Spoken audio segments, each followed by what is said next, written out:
Bonjour les futures mamans et bienvenue sur ma chaîne. Dans cette série spéciale, je serai votre compagne de route tout au long de cette aventure incroyable qu'est la grossesse, en explorant chaque semaine en détail. On va tout découvrir, des développements magiques de votre petit bout de chou aux changements que votre corps va traverser, en passant par ce que vous pourriez ressentir, à quoi vous attendre lors de votre prochain rendez-vous prénatal, et même quelques astuces pour vous sentir plus à l'aise. Bref, on va parler de tout ce que vous devez savoir en ce moment. Alors restez connectés, vous ne voudrez rien manquer. On va commencer par la 4e semaine, car pour certaines d'entre vous, c'est peut-être le moment où vous recevrez enfin la bonne nouvelle avec un test de grossesse positif. Cela signifie que l'hormone HCG que votre corps produit maintenant que vous êtes enceinte est suffisamment élevée pour être détectée dans votre urine. Un test sanguin peut même détecter cette hormone HCG plus tôt. Alors tout d'abord, parlons du développement de bébé. C'est un moment passionnant pour votre tout petit et il se passe énormément de choses. Votre œuf fécondé a grandi et a commencé à former un sac étanche rempli de liquide. C'est ce qu'on appelle la poche amniotique. Ce sac de liquide aide à amortir votre embryon en croissance. Il développe également un sac vitellin ainsi que le placenta. Le placenta transfère les nutriments de vous au bébé. Des développements incroyables se produisent rapidement. Actuellement, votre bébé est composé de 3 couches appelées l'ectoderme, le mésoderme et l'endoderme. L'ectoderme formera le système nerveux, mais aussi la peau, les cheveux et les ongles.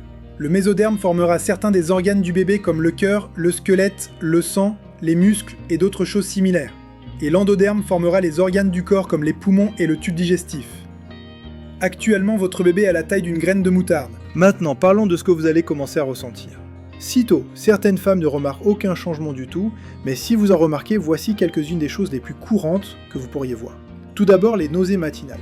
Vous pouvez commencer à ressentir des nausées matinales dès 4 semaines, mais la plupart des femmes ne les ressentent pas avant environ 6 semaines. Les nausées matinales désignent des nausées et parfois les vomissements pendant la grossesse. Pour certaines personnes, les nausées matinales durent toute la journée. Dans la vidéo de la 6e semaine à venir, je parlerai de ce que vous pouvez faire pour aider avec les nausées matinales, alors assurez-vous d'appuyer sur la cloche de notification pour savoir quand cette vidéo sortira. Mais pour l'instant, si vous vous sentez un peu nauséeuse, manger des choses comme des craquelins salés peut vraiment vous soulager. Autre symptôme de la grossesse. Certaines femmes ne remarquent aucune différence lorsqu'elles sont enceintes, mais d'autres ont l'impression de savoir qu'elles sont enceintes dès la conception. D'autres symptômes que vous pourriez remarquer sont bien sûr les nausées, dont nous avons parlé, la fatigue, et cela est causé par un niveau accru de progestérone dans votre corps. Vous pourriez avoir l'impression de vouloir dormir 14 heures par jour, et n'hésitez pas à faire cette sieste l'après-midi si vous en ressentez le besoin. Vous pouvez remarquer un léger saignement ou spotting vaginal appelé saignement d'implantation. Ce n'est pas la même chose que des règles. Les règles, c'est quand votre corps expulse un ovule non fécondé avec du tissu endométrial et du sang. Avec le saignement d'implantation, un ovule fécondé commence à s'attacher à la paroi utérine en s'enfouissant pour atteindre l'apport sanguin utérin. Cela peut provoquer un léger saignement. Le saignement doit être léger et ne durer qu'1 à 2 jours. Il se produit généralement environ 6 à 12 jours après la fécondation, ce qui correspond à peu près au moment où vous auriez normalement vos règles, donc parfois cela peut être déroutant. Si c'est abondant, comme plus que des règles, cela pourrait être un symptôme de fausse couche. Alors si cela arrive, vous devrez appeler votre gynécologue. Vous pourriez également ressentir de légères crampes, encore une fois dues à l'implantation de l'embryon dans la paroi utérine. Les crampes doivent être légères, mais si vous ressentez des crampes sévères avec des douleurs pelviennes, appelez votre médecin ou allez aux urgences si vous ne pouvez pas joindre votre médecin. Certaines femmes commencent à remarquer des seins douloureux et plus gros ou remarquent que leur auréole, la partie foncée autour du mamelon, pourrait devenir encore plus foncée. Vous pourriez également remarquer une augmentation de la miction. Les changements hormonaux dans votre corps pourraient vous faire uriner plus souvent. Vous pourriez également remarquer que vous devez uriner au milieu de la nuit. Oh, vous pourriez aussi remarquer que vous commencez à avoir des envies. Cela signifie simplement que votre corps a vraiment envie de certains types d'aliments. Parfois, ce sont des aliments dont vous n'avez normalement même pas envie. Vous pourriez également ressentir ce qu'on appelle une aversion. L'aversion signifie que quelque chose ne vous semble pas bon. Parfois, c'est un aliment que vous aimez normalement. Pendant ma première grossesse, j'avais une aversion pour tout ce qui cuisinait dans le beurre. Vous manquerez vos règles. Cela semble une évidence pour certaines femmes, mais si elles ne suivent pas leur cycle, cela peut être facile à manquer. Donc ce sont probablement les symptômes les plus courants du début de grossesse, mais certaines choses moins courantes que je vois sont la constipation, les sautes d'humeur, les maux de tête, les maux de dos, et parfois les femmes se sentent un peu étourdies facilement en raison de la dilatation des vaisseaux sanguins, entraînant une baisse de leur tension artérielle. Si vous remarquez cela, assurez-vous de boire beaucoup d'eau et parlez-en à votre médecin si cela ne s'améliore pas. En parlant de médecin, Parlons du moment où vous devriez prendre votre premier rendez-vous chez le gynécologue. Différents médecins, différentes opinions sur ce point. Certains gynécologues aiment vous voir dès 6 semaines, parce qu'autour de 6 semaines, vous pouvez voir un battement de cœur à l'échographie. Certains médecins préfèrent vous voir autour de 12 semaines. Donc à mon cabinet, nous vous voyons à 6 semaines, mais le gynécologue qui a accouché mon premier bébé ne m'a pas vu avant que je n'ai 12 semaines de grossesse. La meilleure chose à faire est d'appeler votre médecin dès que vous avez un test de grossesse positif, et ils vous aideront à prendre votre premier rendez-vous. La plupart des gynécologues voudront vous voir vers 6 semaines. Lors de votre rendez-vous, votre médecin voudra faire quelque chose. Ils feront une échographie. Ils veulent voir et mesurer le bébé si vous êtes assez avancé. Mesurer le bébé tôt est un moyen précis de déterminer à quel stade de la grossesse vous en êtes. Cela est particulièrement utile si vous n'êtes pas exactement sûr de la date de vos dernières règles. Avec une échographie, vous pouvez généralement même entendre le battement de cœur au premier trimestre. Ils examineront également le liquide autour du bébé, la paroi de votre utérus et les ovaires également. Ils voudront vous parler de vos antécédents médicaux, de vos opérations passées. Ils vous demanderont si vous avez déjà eu un bébé auparavant et comment s'est passée cette grossesse. Par exemple si vous avez eu des complications. Ils vous demanderont également vos préférences pour vos soins obstétricaux et votre accouchement. Ils vous parleront des choses à faire et à ne pas faire pendant la grossesse. J'ai déjà fait une vidéo sur ce que vous pouvez et ne pouvez pas faire pendant votre grossesse. Je mettrai un lien vers celle-ci, alors assurez-vous de la consulter. Elle contient une tonne d'informations utiles pour vous.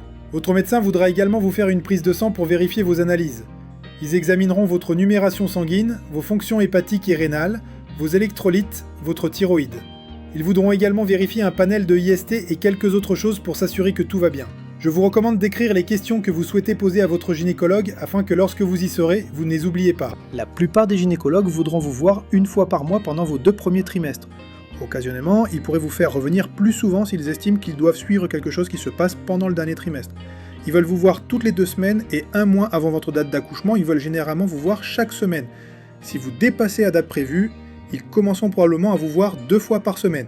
Et il y a des circonstances où vous devriez y aller plus souvent, comme si vous avez des contractions, si vous êtes enceinte de jumeaux ou de diabète gestationnel ou toute autre chose qui pousse votre médecin à vouloir vous voir plus souvent. D'accord, donc maintenant vous êtes à 4 semaines. Certaines personnes sont confuses lorsqu'elles demandent combien de mois elles ont par rapport à combien de semaines. Certaines personnes aiment suivre par mois, d'autres par semaine. Votre gynécologue suivra par semaine et j'aime suivre ma propre grossesse par semaine parce que cela semble aller un peu plus vite de cette façon. Ou au moins pour moi. Donc une grossesse dure 40 semaines. Cela représente environ 280 jours. Cela commence le premier jour de vos dernières règles, ce qui signifie que 2 semaines de grossesse sont comptées avant même que vous n'ayez ovulé. Si vous comptez en mois, il y a 9 mois dans une grossesse. La grossesse est divisée en 3 trimestres.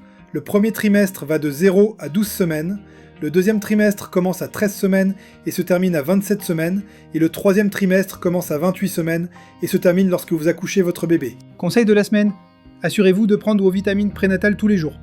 Les vitamines prénatales contiennent les vitamines et minéraux essentiels pour vous garder, vous et votre bébé, en bonne santé.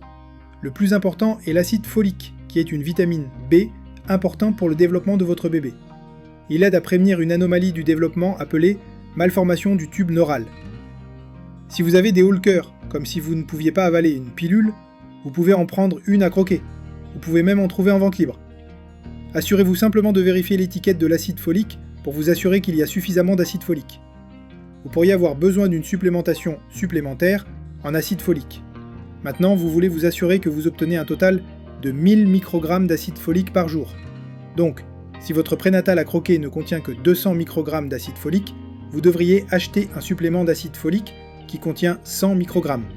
Chaque étiquette est différente, alors assurez-vous simplement de lire votre étiquette ou de demander à votre médecin si vous avez des questions. Les suppléments d'acide folique ne sont pas chers et ils sont super petits, donc ils sont faciles à avaler. Et voilà, on a fait le tour des infos clés pour la semaine 4 de grossesse. Si cette vidéo vous a plu, n'hésitez pas à mettre un pouce bleu et à me laisser un commentaire pour me dire ce que vous en avez pensé. Votre soutien est super important pour moi, ça me motive à continuer cette série chaque semaine. Et surtout, n'oubliez pas d'activer la petite cloche pour être alerté dès que la vidéo de la semaine prochaine sort. Il y a encore tellement de choses passionnantes à découvrir ensemble.